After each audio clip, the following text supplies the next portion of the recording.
श्री श्री राधा दामोदर भगवान की जय। पवित्र कार्तिक मास में हमारे पूर्वाचार्यों ने हमें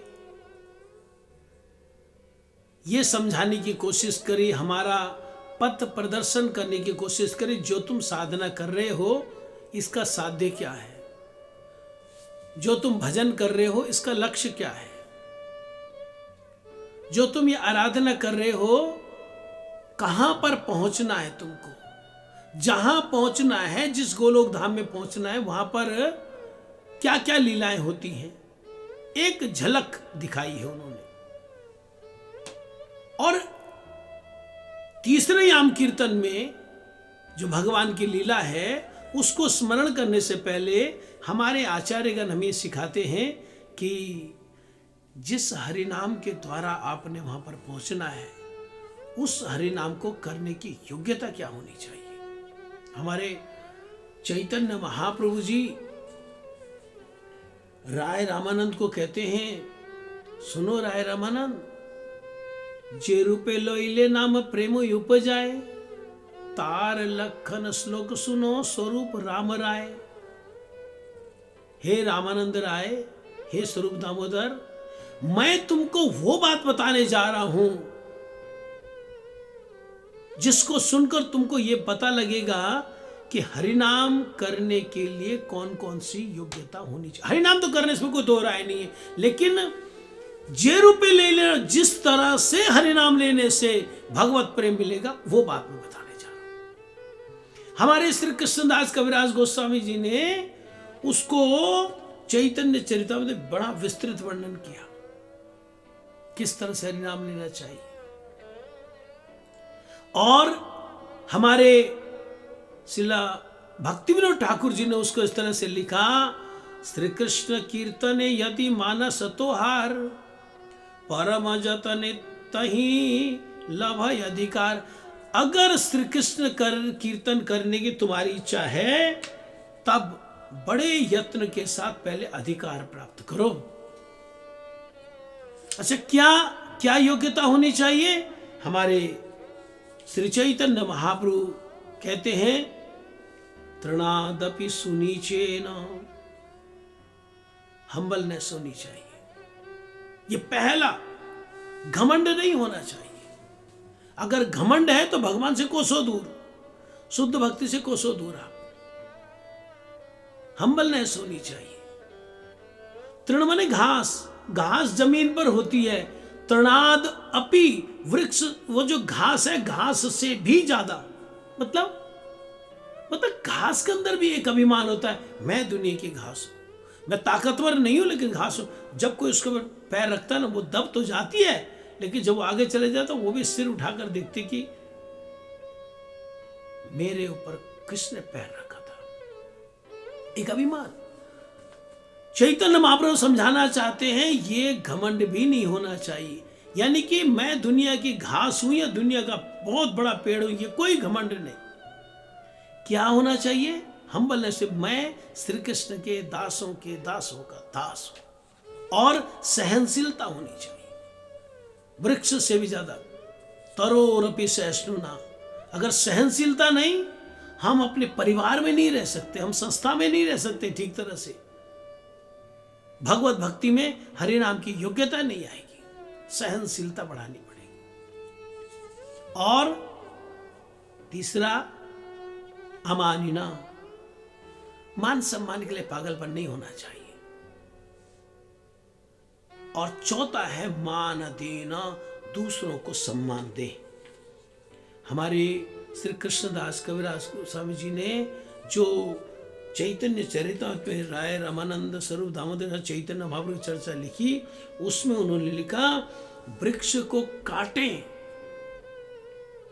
उसको पत्थर मार के उसमें से पत्ते तोड़े, कुछ भी करें, वो कुछ नहीं बोलता है। सूख कर मर जाता है, पानी भी नहीं मांगता। पता है, इससे भी ज्यादा सेंस, माने अपने स्वार्थ के लिए कुछ नहीं करना। और देखो, हम्बलनेस होनी चाहिए। नलायक है तो कहते मैं तो नलायक, वो नहीं, अनपढ़ है, अंगूठा छाप है, हम तो अनपढ़ है। नहीं नहीं नहीं नहीं नहीं, महाप्रभु जी कहते हैं उत्तम होइया अपना के माने तृणधम, उत्तम होकर तब हम्बलनेस हो। ये होगी तब अपने से सीनियर को जब आप देखेंगे ना, अपने आप हम्बलनेस आएगी। इसलिए भक्तिविनोद ठाकुर जी ने जैव धर्म में भी लिखा, अपने से श्रेष्ठ वैष्णव के साथ आप रहना सीखिए। हमारे भक्तिविनोद ठाकुर कहते हैं वृक्ष क्षमा क्षमा गुण कर भी साधन। ये साधन करें, जब कोई तुम्हारे साथ ऐसा गलत व्यवहार करे तो उसको सहन करने की आदत डाले। आज थोड़ा सहन करें, आज और सहन करें और सहन करें, ये आदत डाले। फिर जो अमानी हृदय के लिए बोला है, साफ लिखा प्रतिष्ठा सा छाड़ी कर अमानी हृदय। ये प्रतिष्ठा की भावना जो है ये दिल को गंदा करती है। व्यक्ति प्रतिष्ठा के लिए, मान सम्मान के लिए कितना कुछ एक्टिंग, नाटक, झूठ, कितना कुछ करता है। तो 4 योग्यताएं होनी चाहिए। ये 4 योग्यता होने से तब हम हरि नाम कीर्तन कर सकते हैं। और अपने व्यवहार को ऐसे रखें, भक्तिविनोद ठाकुर ने लिखा इसमें कैसे रखें, जीवन निर्वाह आने उद्वेग न दिवे। अपनी दिनचर्या को चलाने के लिए किसी दूसरे को उद्वेग न दें, परेशान न करें। और परा उपकारे निज सुख पासे रिवे, हो सके तो दूसरों पर उपकार करने के लिए अपने सुख को छोड़ दें। जिस फैमिली में हम रह रहे हैं, दूसरों का सुख देखें, कैसे उनको सुख दे सकते हैं। जिस संस्था में हम रह रहे हैं, उन संस्था में दूसरों को कैसे हम सुख दे सकते हैं। जिस परिवेश में हम रह रहे हैं, समाज में रह रहे हैं, सोचिए हम दूसरों को कैसे सुख दे सकते हैं। बस में जा रहे हैं, आप सीट पर बैठे हुए हैं, कोई बुजुर्ग आ गया, कोई माता जी आ गई गोद में बच्चे लेकर, अरे हमको बड़ी मुश्किल में सीट में, क्यों सीट देंगे? नहीं, उनको सीट दें। इससे उनकी तो दुआएं खैर मिलेंगी, लेकिन आपने जो तिलक लगाया, आपने जो कंठी पहनी, इसकी रिस्पेक्ट बढ़ जाएगी लोगों के दिलों में कि वो जो तिलक लगाने वाले, कंठी पहनने वाले बहुत अच्छे थे, हरे कृष्ण ने बहुत अच्छे लोग होते। खैर, तो ये 4 योग्यताएं होती हैं। और ये जो तीसरा याम कीर्तन है, जिसकी टाइमिंग हमारे आचार्य बताए सुबेरे 8:10 से लेकर और 10:34 तक तीसरा याम होता है। इसमें क्या करते भगवान, अपने सखाओं को और गायों को लेकर वन की ओर प्रस्थान करते हैं। पूर्वाह्न ने धेनु मित्रे विपिन मनुश्रितम गोष्ठ लोकानुयातम।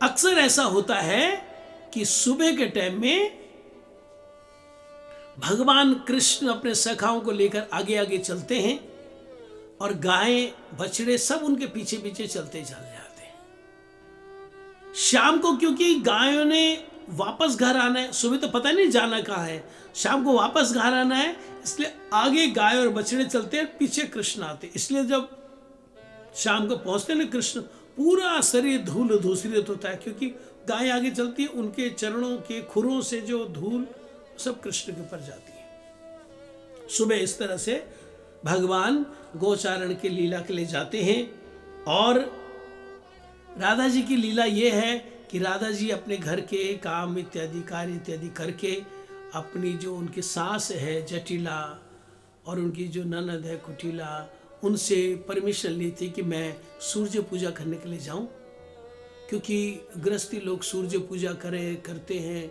उससे समृद्धि आती है, अच्छी सेहत बनती है, तो अक्सर सूर्य पूजा करते, सूर्य को अर्घ्य इत्यादि देते।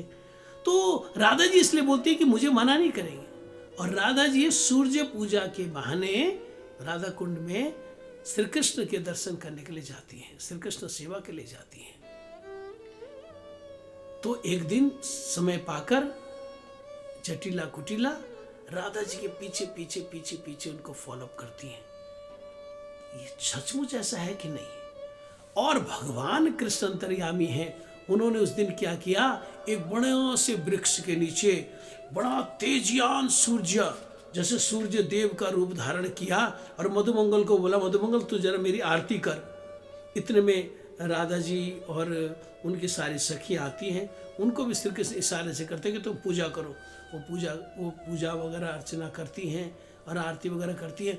और ये जटिला कुटिला राधा जी की जो सास है वो दूर से देखती है, उनके नर दूर से देखती है और हैरान हो जाती है और वापस जाकर सबको बोलती है, देखो ये कैसी जलन करते हैं, मैं हमारे बहू रानी से, राधा से कैसी जलन करते हैं।